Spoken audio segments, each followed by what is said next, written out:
Ligou?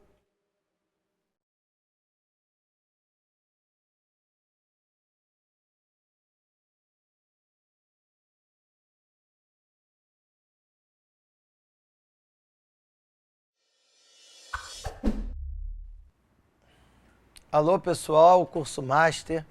Somos nós juntos aqui para estudar Direito Civil preparatório para a prova da OAB ao vivo. E como dizem por aí, quem sabe faz ao vivo, beleza? Só vou pedir uma ajuda aqui para vocês em casa, prestarem muita atenção em mim e no quadro, beleza?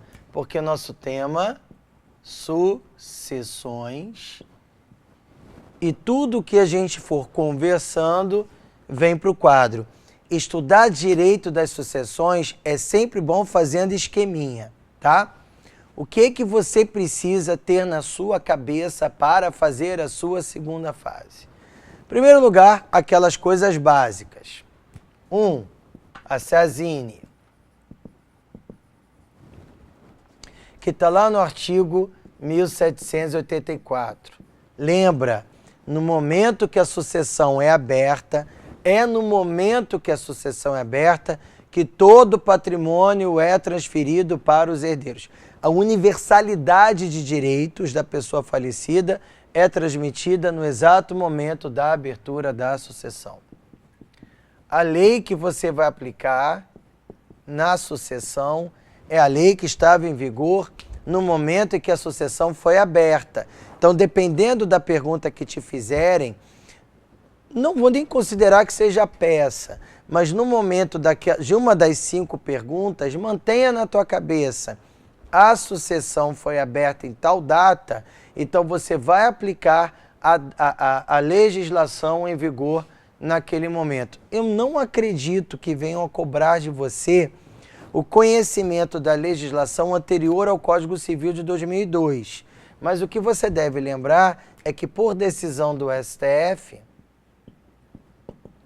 os companheiros foram equiparados aos cônjuges na sucessão regulamentada pelo Código Civil de 2002, tá? Então, na hora de aplicar uma regra do Código Civil de 2002 aos companheiros, lembre que são as mesmas regras dos cônjuges, ok? Vamos em frente. Temas que eu vou pensar para vocês, para a gente tratar dentro dessa hora.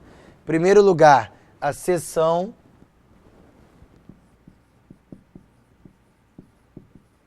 dos direitos hereditários. Cessão dos direitos hereditários. Sempre mantendo na tua cabeça a natureza jurídica da herança, você não tem como errar questão nenhuma, tá? Natureza jurídica da herança.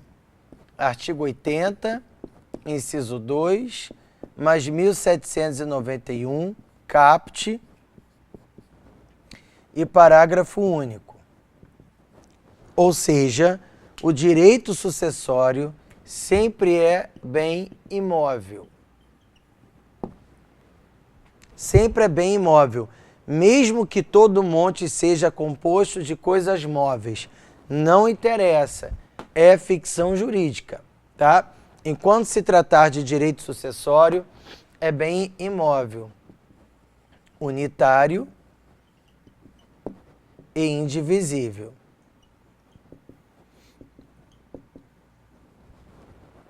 Até a partilha, todo o monte, ou seja, todo o conjunto que consiste na herança, será um único imóvel indivisível.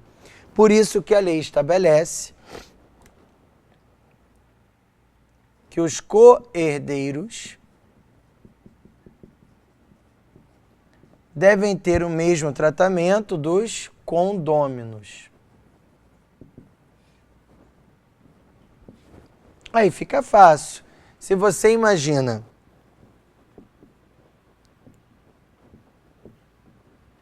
que pode haver 3 herdeiros, qualquer um dos herdeiros, se quiser, pode ceder seus direitos hereditários, ou aos outros herdeiros, ou a terceiros. Se a cessão de direitos hereditários for gratuita, essa cessão equivale a uma doação. É como se esse direito sucessório dessa pessoa, desse herdeiro, fosse um imóvel que ele está doando para essa terceira pessoa. Se essa cessão, se esse contrato for oneroso, cuidado com o artigo 1794. A proposta recebida pelo terceiro, quando a cessão é onerosa, tem que ser encaminhada aos demais coherdeiros, para que eles exerçam seu direito de preferência, tá? Se algum dos coherdeiros quiser essa fração ideal, terá direito de preferência. Logo, a cessão onerosa só deverá ocorrer se a proposta do terceiro for melhor do que a proposta dos coherdeiros. Beleza? E se for desrespeitado o direito de preferência de um coherdeiro? 1795. Por exemplo, esse daqui não teve comunicação dessa proposta feita pelo terceiro. O que ele pode fazer? 1795. No prazo decadencial de 180 dias, ele pode reclamar para si aquele quinhão hereditário transferido, cedido, desde que deposite esse valor, tá? 1795. Então, quando deposita o valor, o terceiro vai pegar o dinheiro de volta. E aí esse F1 pegaria para si o quinhão hereditário que foi transferido. Outra coisa que não pode sair da tua cabeça, 1793. A cessão de direitos hereditários é um contrato que transfere direito imobiliário. Portanto, a cessão de direitos hereditários, para ser válida, tem de ser celebrada por instrumento público, não pode ser por instrumento particular. Que mais? A cessão de direitos hereditários não pode consistir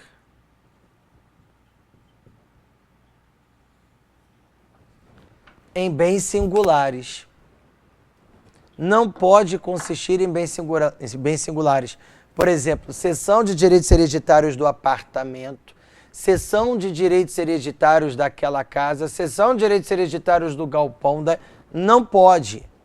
Não, a lei não admite que se faça cessão de direitos hereditários sobre bem singular. Por quê?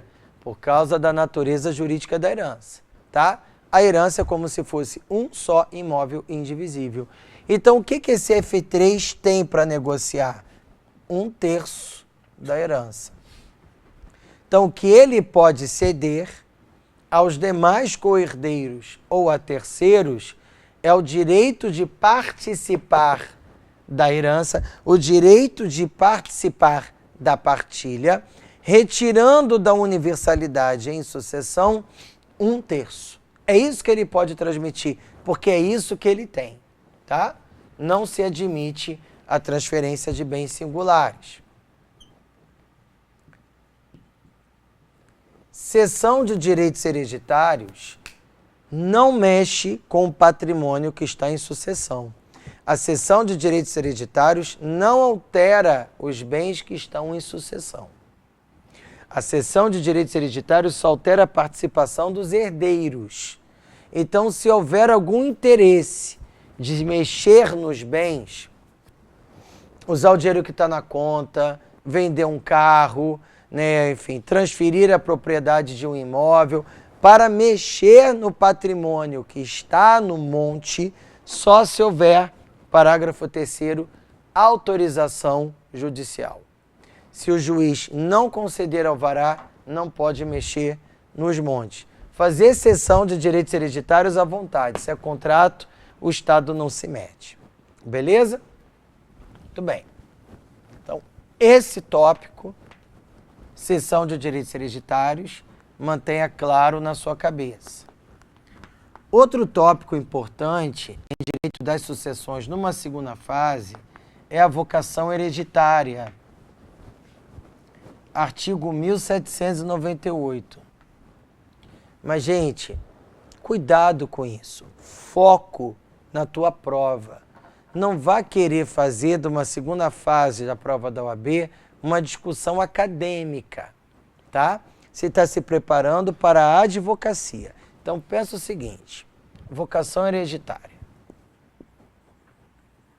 Primeira coisa que você tem que ter na sua cabeça é o que é vocação hereditária.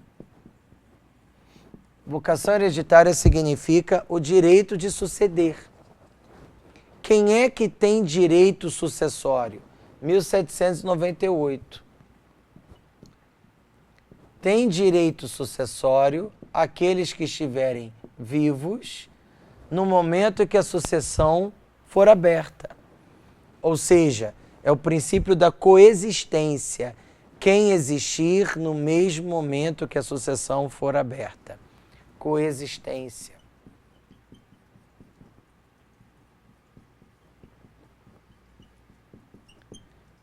Existir no momento da abertura da sucessão significa estar vivo quando alguém morreu, sobreviver o autor da herança, ou ao menos estar concebido.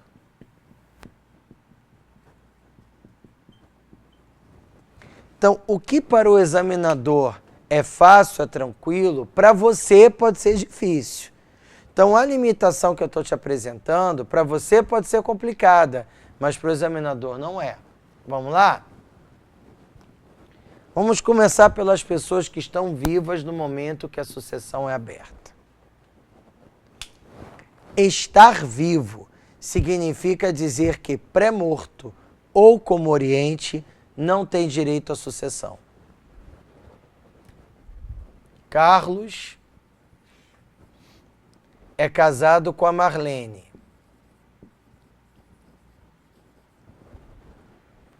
Se os dois morreram ao mesmo tempo, sem poder especificar quem morreu primeiro, como oriência, ele não pode suceder ela e ela não pode ser herdeira dele, porque ele não estava vivo quando ela morreu e ela não estava viva quando ele morreu.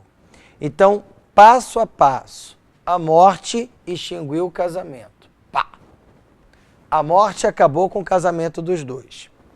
A morte, por findar o casamento, me obriga a fazer a partilha de um eventual patrimônio comum e dizer quais são os bens do Carlos e dizer quais são os bens da Marlene. Os bens do Carlos vão para os herdeiros do Carlos. E os bens da Marlene vão para os herdeiros da Marlene. É claro que se os herdeiros do Carlos forem os mesmos herdeiros da Marlene, tipo os filhos dos dois, os netos dos dois, fica fácil. Agora, pode ser que não. Pode ser, por exemplo, que o Carlos tenha um filho, que não é da Marlene, e 2 filhos com a Marlene. A Marlene tem 3 filhos sem o Carlos e 2 filhos com o Carlos. Então, esses bens do Carlos vão ser entregues aos 3 filhos dele. E os da Marlene vão ser divididos entre os 5 filhos dela. Ah, mas não tem 2 filhos dessa história que são comuns? Problema. No inventário do Carlos, os filhos comuns vão lá participar dos bens do Carlos. E esses mesmos 2 filhos que são da Marlene também vão participar do inventário dela, tá? O que interessa é saber qual é o vínculo com a Marlene, qual é o vínculo com o Carlos. Dentro da sucessão testamentária, na sucessão testamentária,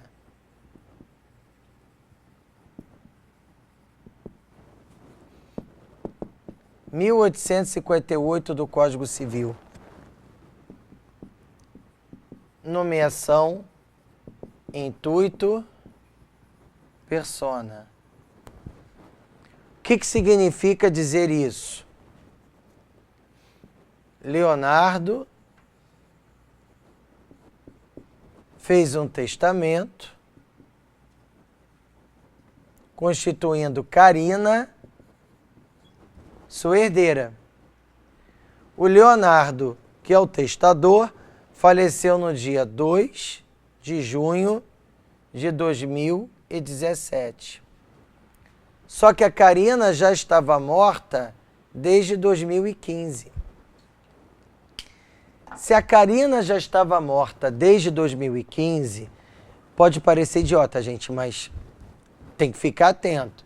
A Carina era pré-morta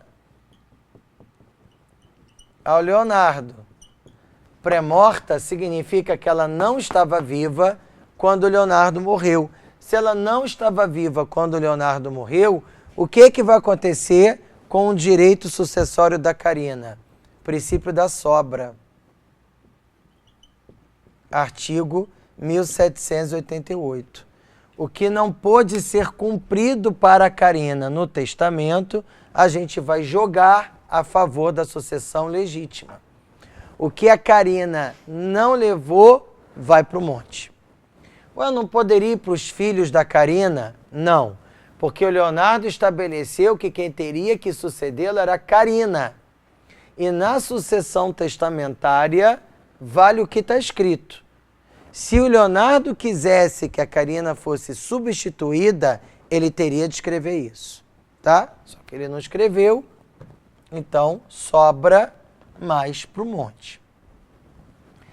Na sucessão legítima não é assim. Na sucessão legítima, só para você lembrar, sucessão legítima é aquela que se opera por lei. Na sucessão legítima, é necessário saber os modos de suceder e os modos de partilhar. Eu posso suceder por direito próprio, como eu posso suceder por representação. Pode-se partilhar por cabeça, como pode-se partilhar por estirpe. Lembrem, isso é sucessão legítima. Vamos lá? O cara morreu. Dentro da sucessão legítima, quem são os primeiros chamados para suceder uma pessoa morta? 1829, vou botar em preto, 1829, inciso 1. Vamos chamar os descendentes dele. Bom, esse cara, sei lá, ele morreu em 2017, deixando 2 filhos,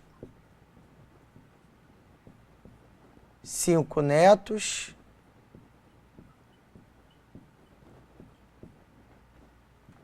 6 bisnetos, 3 bisnetos. Então ele faleceu deixando 2 herdeiros de primeiro grau, 5 descendentes de segundo grau, 3 descendentes de terceiro grau. Artigo 1833 do Código Civil. Entre os descendentes, o grau mais próximo retira da sucessão o mais afastado. Então, grau mais próximo, filho, que filho é primeiro, neto segundo, bisneto terceiro. Então, de quem será a herança? A herança será dos descendentes, 1829, inciso 1, no grau mais próximo, aqui. Quem for descendente no grau mais próximo está sucedendo por direito próprio. Logo vai partilhar por cabeça. Partilhar por cabeça significa vou pegar essa herança e dividir pelo número de pessoas que estão sucedendo por direito próprio. 50% para cada um. Meio a meio. Ah, e se esse filho aqui, ó, tivesse falecido em 96. Se esse filho tivesse falecido em 96, ele seria pré-morto. Ele já estaria falecido no momento da abertura da sucessão. Gente morta não tem vocação hereditária. Se ele não tem vocação hereditária, ele não pode suceder, mas ele pode ser representado. E o próprio artigo 1833 estabelece que a herança é entregue àqueles de grau mais próximo, mas que eventualmente podem partilhar a herança com o representante. Quem seriam os representantes desse pré-morto? Seus descendentes. Logo, o autor da herança, em 2017, ele deixou 4 herdeiros. 1 por direito próprio, 3 por representação. Os representantes partilham por estirpe, ou seja, eles dividem entre si o quinhão que tocaria ao representado se o representado estivesse vivo. Logo, o representado, se estivesse vivo, receberia metade da herança. Esses 50% serão divididos entre esses 3 representantes, tá? E se esse primeiro filho fosse comoriente? Morreu em 2017, junto com o autor da herança, e não dá para dizer quem faleceu primeiro. Nesse caso, não haveria ninguém no primeiro grau de descendência. Quando aberta a sucessão, o sujeito teria deixado 8 descendentes. E desses 8 descendentes que estão vivos no momento da abertura da sucessão, os netos seriam o grau mais próximo.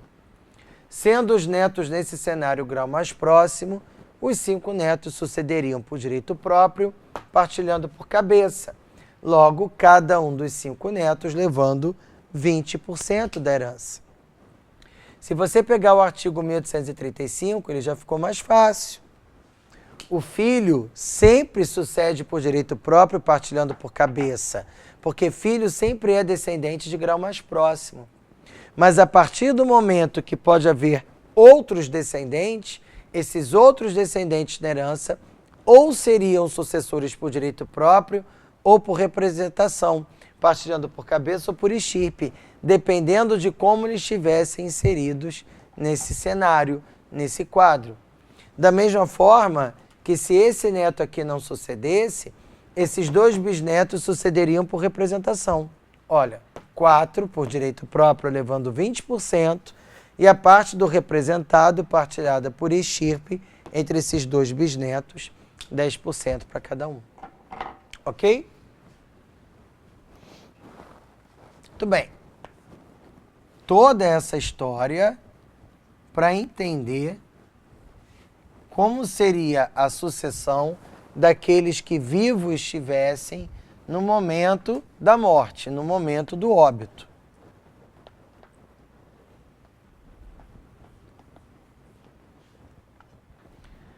A questão do concebido, a gente vai trabalhar em 2 níveis. Primeiro nível, nas regras gerais de sucessão. Olha lá. Era uma vez velório ocorrido em abril de 2016 e estavam lá presentes os 2 filhos havidos pelo casamento do morto, mais 2 filhos que ele teve fora do casamento e além uma grávida de 4 meses. Essa herança seria dividida entre quantas pessoas? Entre esses 4, com certeza. Não interessa se o filho é biológico, adotado, socioafetivo, se foi dentro ou fora do casamento, na linha limítrofe, não importa. Filho é filho. Só que aqui a gente não sabe se haverá ou se não haverá um filho dele. Então a gente tem que aguardar o desenrolar dessa gestação. Se nessa gestação surgir um natimorto, a herança será dividida apenas entre aqueles 4 filhos, porque esse 5º filho não nasceu. Se houver nascimento, no exato momento em que nascer, esse filho passa a receber 20%, porque a herança seria dividida por 5. Então, esses 4 filhos vão ter 25% se dessa gestação surgir o natimorto. Mas eles terão 20% se dessa gestação houver um nascimento. Tá? Havendo nascimento, serão 5 filhos, 20% para cada um. Ou seja, esse nascimento vai retroagir à abertura da sucessão. Por quê? Porque a lei garante o direito do concebido. No 1799, inciso 1, no 1799, inciso 1, há uma situação excepcional.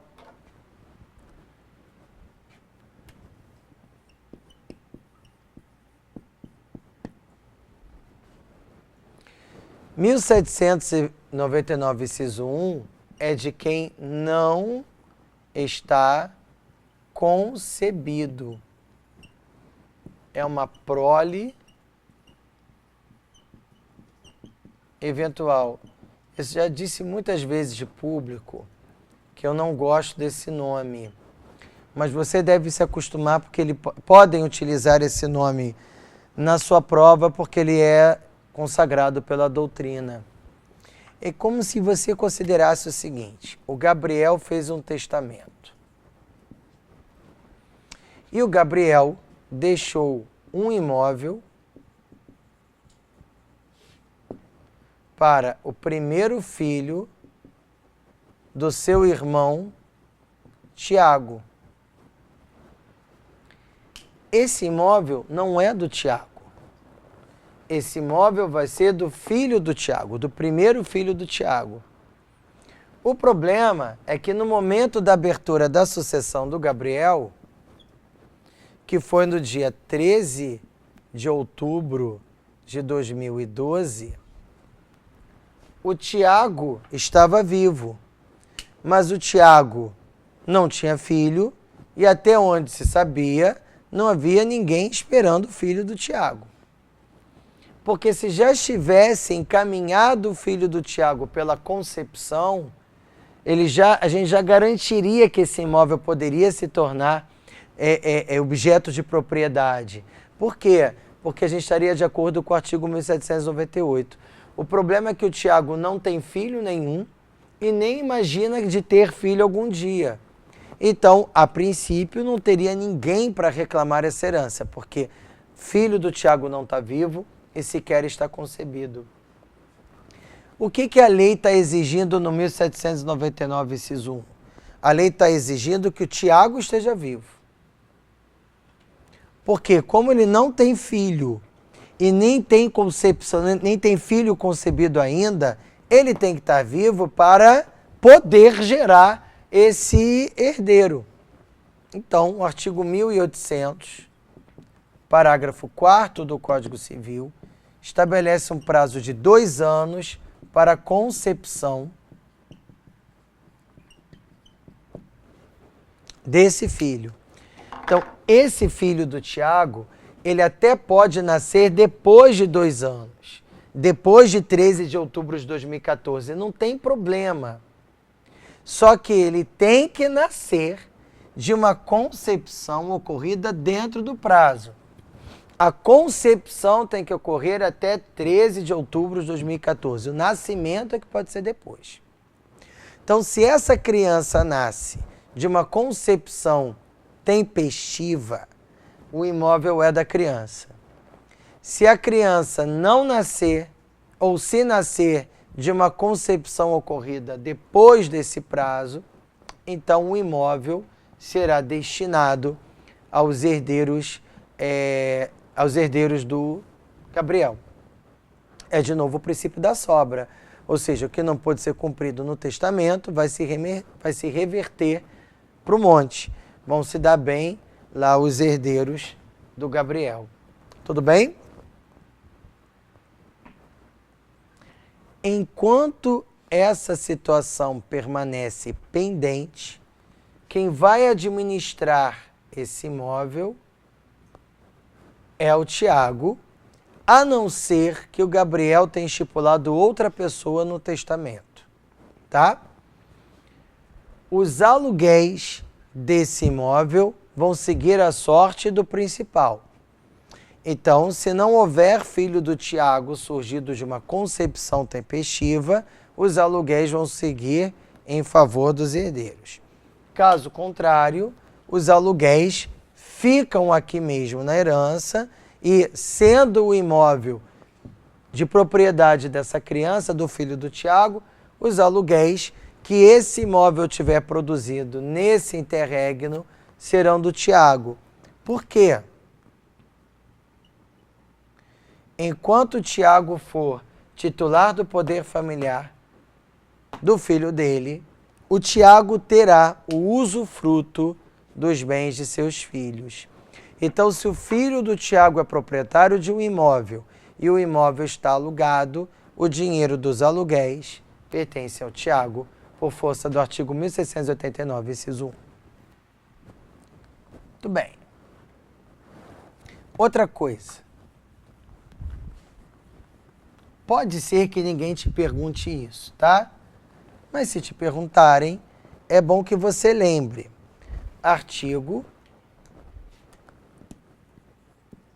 227, parágrafo 6º da Constituição Federal de 88. A Constituição proíbe a discriminação entre filhos. Proibida a discriminação entre filhos significa que se o Tiago tiver um filho adotado, o filho adotado terá os mesmos direitos. Se o Tiago tiver um filho sócio-afetivo, o filho sócio-afetivo terá os mesmos direitos. Não se admite discriminação a nenhum tipo de filho no Brasil. Muito bem.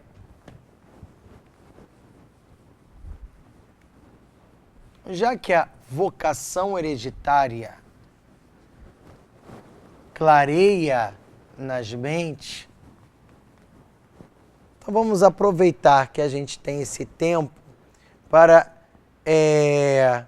clarear mais um pouco a ordem dessa vocação hereditária na sucessão legítima, 1829 do Código Civil, tá? Vamos lá? Essa ordem não pode ser afastada, essa ordem não pode ser modificada porque ela é imposta por lei, norma cogente. E diz o 1829, quando alguém morre, os primeiros convocados à sucessão são os descendentes. E concorrendo com os descendentes, o cônjuge,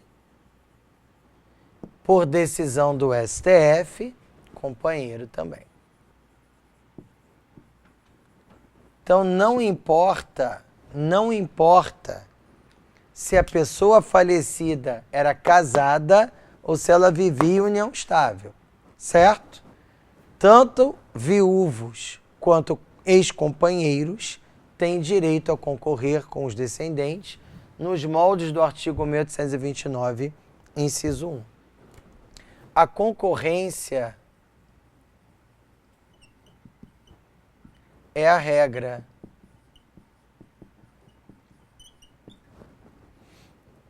Não concorrer é exceção. Em que situações haverá essa exceção não concorrer?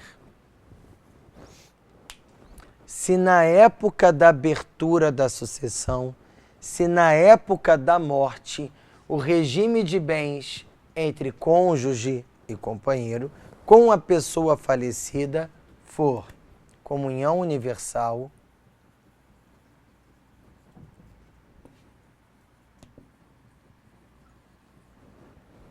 separação obrigatória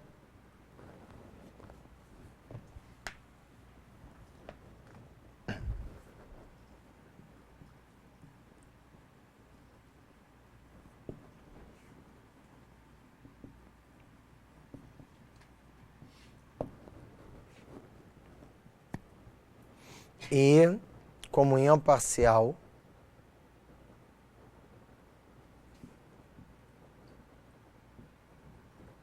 sem bens particulares.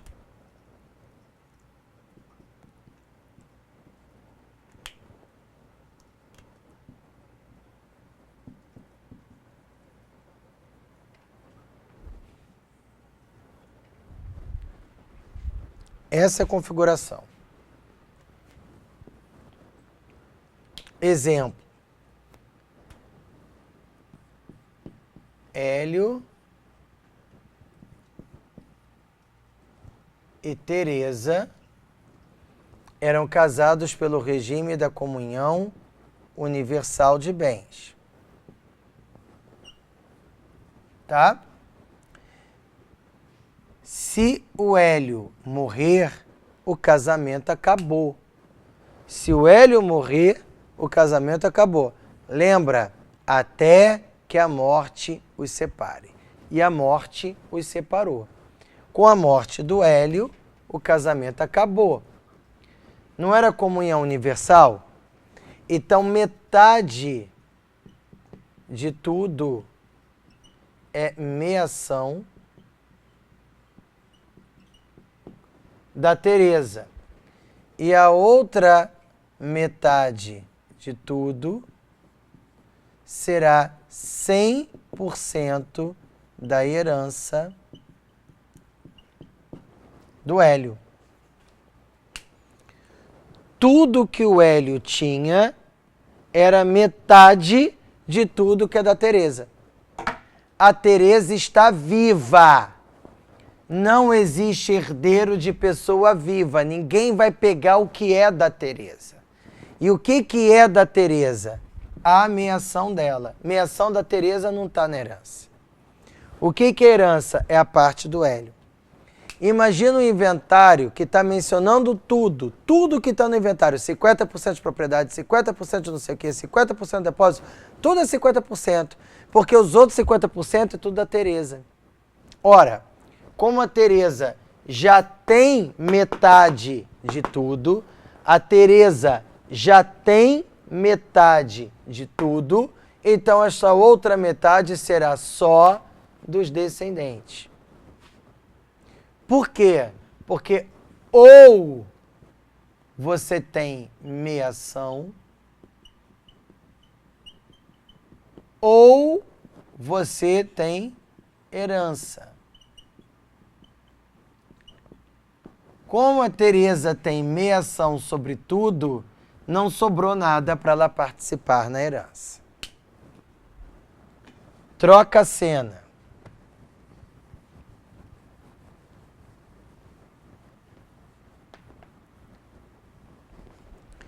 Lucas e Mariana.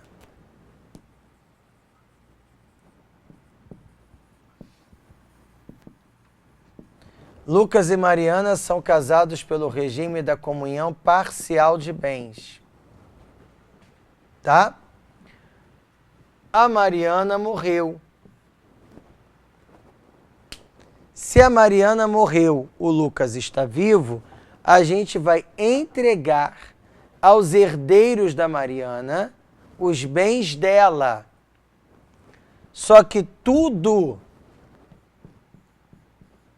que a Mariana tinha foi adquirido onerosamente durante o casamento. Então, tudo que era da Mariana era também do Lucas. O Lucas tem meação sobre tudo. Por quê? Nada, ou seja, zero de bens particulares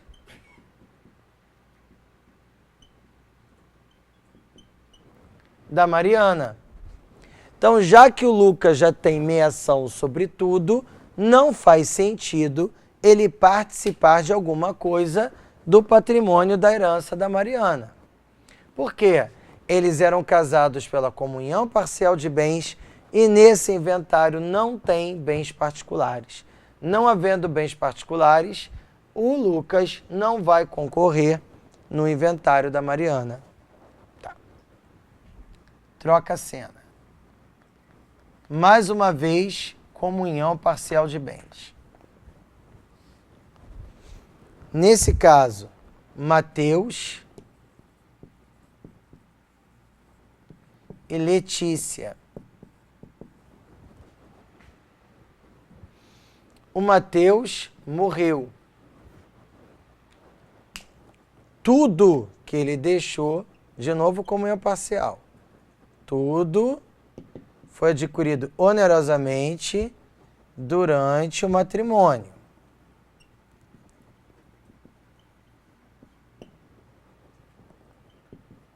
Vírgula, exceto um imóvel. Esse imóvel era anterior ao casamento. Esse imóvel que era anterior ao casamento, ele é um bem particular. Por que ele é particular? Porque a Letícia não tem direito de meação sobre esse imóvel. E por que ela não tem meação sobre esse imóvel? Porque este imóvel é anterior ao casamento pela comunhão parcial. Então, sobre este imóvel, ela não tem meação. Como ela não tem meação sobre esse imóvel é particular. Sendo particular, por não ter meação, ela vai concorrer na herança só sobre esse imóvel, porque só esse imóvel é particular. No restante, ela não concorre na herança, porque ela já terá meação sobre tudo. Ou seja, quando a gente tratar de cônjuge partilhando na herança com os descendentes, concorrendo na herança com os descendentes, a tua banca vai trabalhar com o enunciado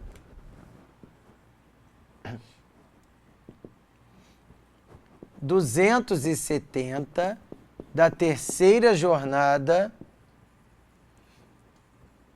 de direito civil, tá? Ou seja, o cônjuge vai ter direito de participar na herança se o regime for da separação convencional. Na separação convencional ele concorre. Ué, mas a lei não está excluindo no caso de separação? Não. A lei somente exclui se a separação for obrigatória, decorrente de lei. Quando a separação decorre de pacto, a lei autoriza a concorrência, pelo mesmo motivo que ela não admite na comunhão universal.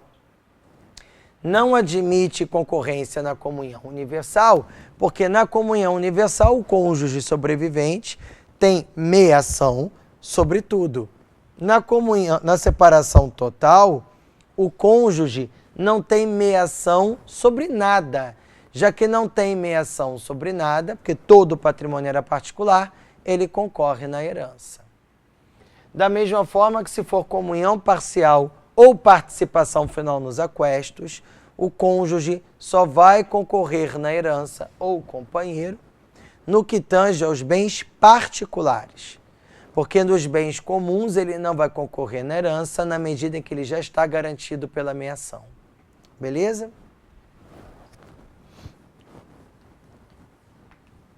Bola para frente. E na hora da partilha, como é que a gente vai fazer essa história?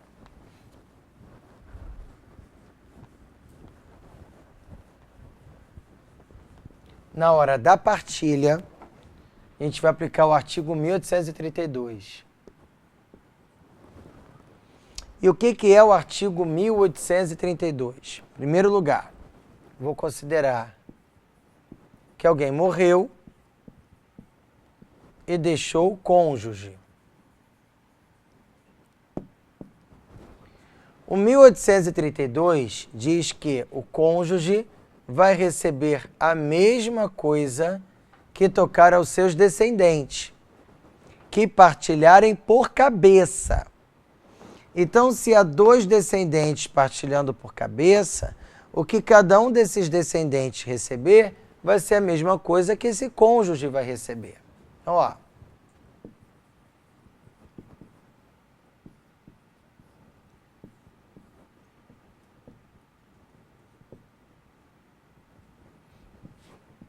Mesma coisa. 1/3, 1/3. Está dividindo com 2 filhos, está dividindo com 2 filhos. Qual é a diferença desse lado do quadro para o outro? Nesse lado do quadro, o cônjuge sobrevivente também é ascendente dos herdeiros com quem concorre. Qual é a diferença que isso faz? Imagine que, ao invés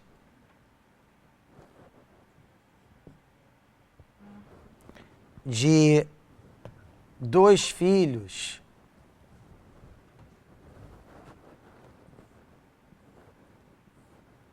fossem 5.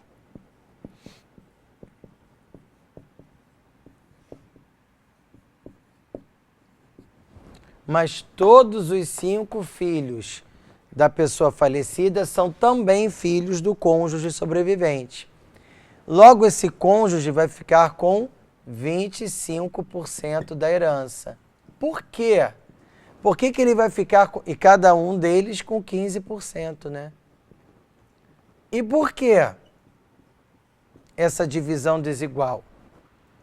Porque a parte final do 1832 garante para o cônjuge sobrevivente o mínimo, ele pode levar mais, mas não pode levar menos, porque o mínimo que ele recebe é 1/4 da herança, ou seja, 25%, se concorrer com descendentes que lhe sejam comuns ao autor da herança. Já aqui, ó, são menos filhos. O autor da herança deixou 4 filhos. 2 são só dele, 2 são comuns. A gente chama isso de filiação híbrida. Porque ele tem descendentes exclusivos e descendentes comuns ao cônjuge sobrevivente. Aí você se pergunta, esse cônjuge sobrevivente é ascendente de todos os herdeiros com quem ele participa na herança? Não. Com uma parte sim, com outra não. Então vai ficar com 20%, ou seja, 1/5. Por que 20%? Porque você vai dividir em partes iguais. Eles não são 5? 1, 2, 3, 4, 5? Então, 5, 20% para cada um. Então, olha só, esse cônjuge está concorrendo com 4, esse está concorrendo com 5. Mas esse levou mais, porque é ascendente de todo mundo. O 1832 lhe dá direito a uma cota mínima. O outro não tem direito a essa cota mínima, porque não é ascendente de todo mundo. Beleza? Aproveitando que a gente está no embalo, o que ocorreria se a pessoa falecida não deixasse descendente? Morto,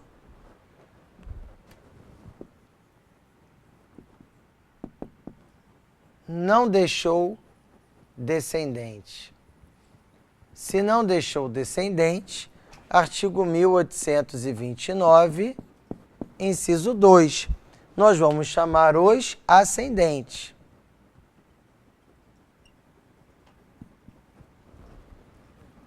Então vamos lá? Morto, pai, mãe, avô, avó,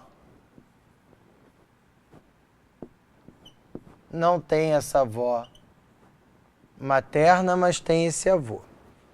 E digamos que também tenha deixado cônjuge. Eram casados pelo regime da comunhão universal de bens e o patrimônio em herança é de 12 milhões.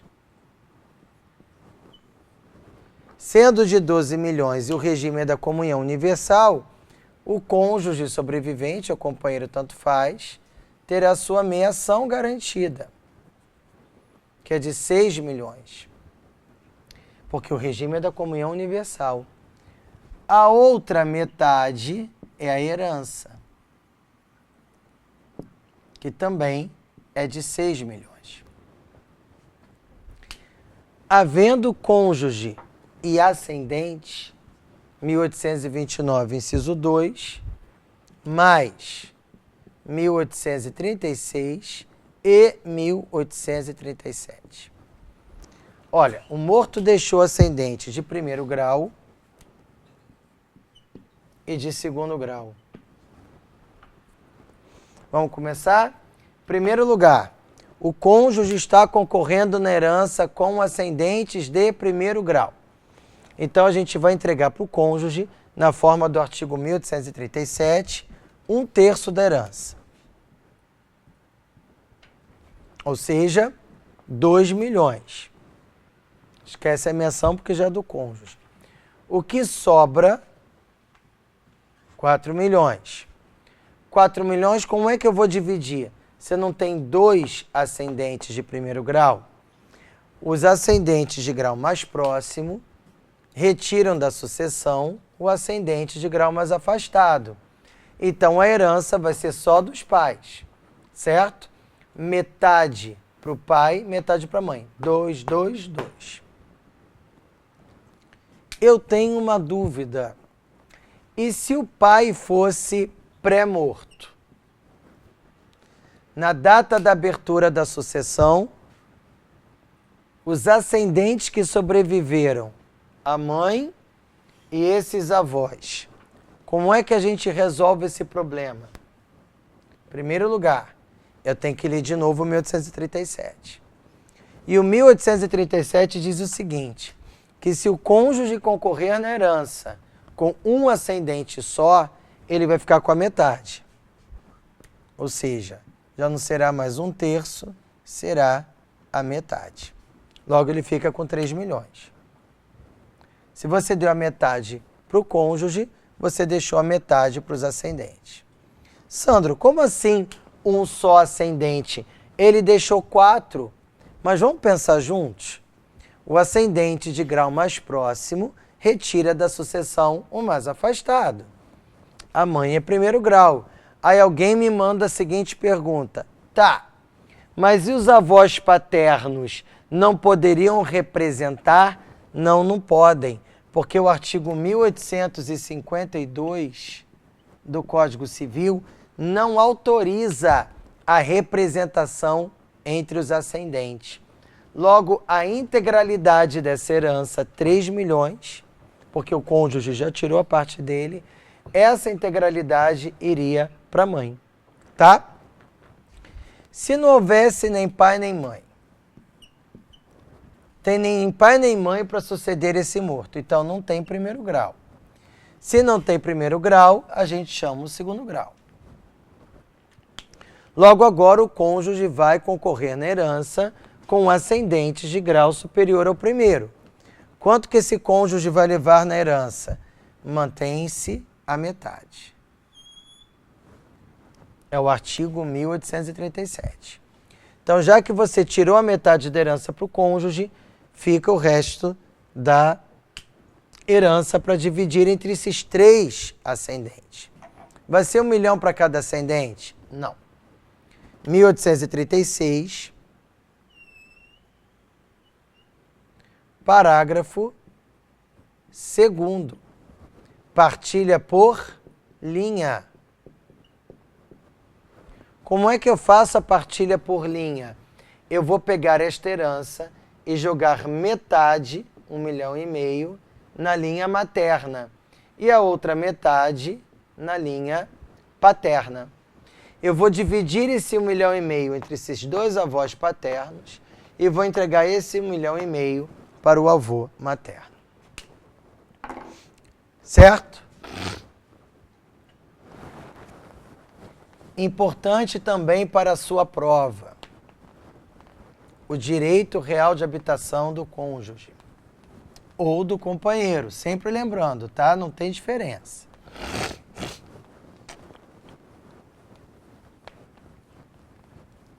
O STF declarou a inconstitucionalidade do artigo 1790.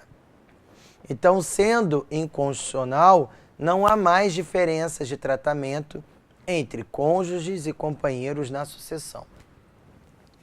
1831. Direito real de habitação.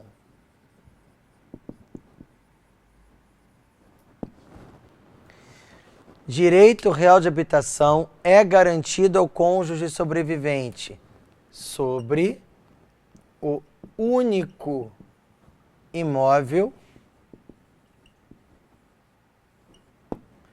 que sirva de residência, aliás, que servia, né, de residência para a família, elencado no inventário.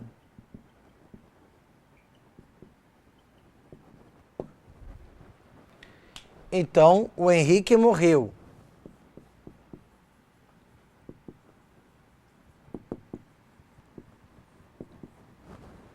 Deixou uma viúva, Natália. Natália é cônjuge sobrevivente do Henrique. Ou poderia ser companheira, tanto faz, tá?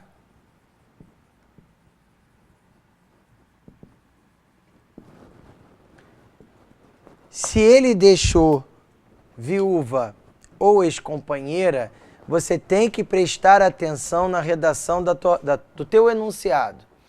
E ali, se questionar se nos imóveis elencados no inventário, quantos deles serviam de residência para o Henrique e para a Natália. Se ali disser que só um imóvel do inventário servia de residência para eles, significa então dizer que aquele imóvel, aquele único imóvel que servia de residência, a Natália vai ter direito real de habitação sobre ele. Ok? Se houver mais de um imóvel servindo de residência, ela não vai ter direito real de habitação. Aqui não interessa, não importa se a Natália concorreu ou não na herança. Ainda que a Natália não tenha concorrido na herança, ela terá direito real de habitação sobre o único imóvel que servia de residência para a família elencado no inventário. Não importa o regime de bens. Qualquer que seja o regime de bens, a Natália vai ter direito real de habitação. Não importa se a Natália venha se casar de novo ou formar outra família por união estável, ela mantém o direito real de habitação dela. Ok? Artigo 1831 do Código Civil. E só para a gente lembrar, se alguém morreu sem deixar descendente nem ascendente, morto. Gustavo morreu sem deixar ascendente nem descendente, nem cônjuge, nem companheira.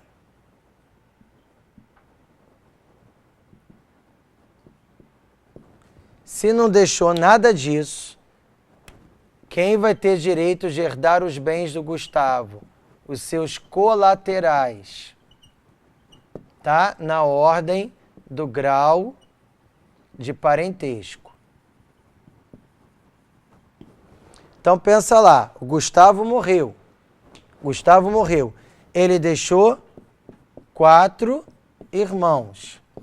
Ah, eu já sei, 25% para cada um. Pode ser que sim, pode ser que não. Por quê? Vai que esses 3 aqui eram irmãos do Gustavo só por parte de mãe e só por parte de pai. Esse aqui era o único irmão bilateral, por parte de pai e mãe. Logo, o que ficar para cada um dos irmãos unilaterais deve ser a metade do que couber para cada irmão bilateral. A mesma coisa se houvesse sobrinhos.